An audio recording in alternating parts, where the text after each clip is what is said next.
How to restore a missing profile picture in Windows 10 and 11. 1. Log into then check your Microsoft account. 2. Enable settings sync in Windows 10 and 11.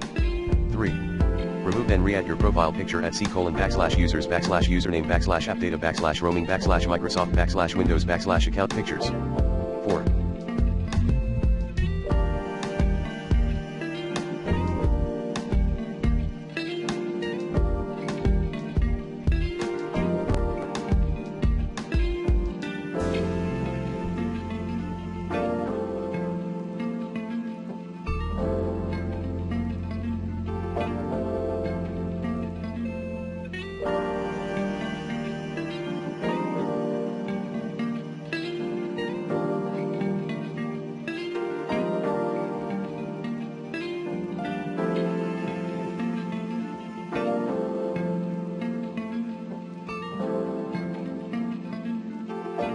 Add a new profile picture in Windows 11 settings.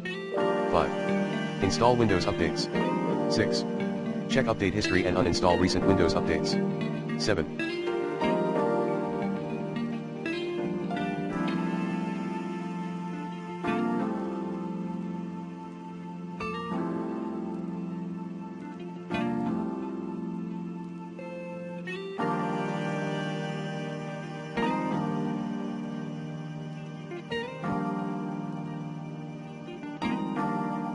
Restore to an earlier point in time. 8. Reset or reinstall Windows OS.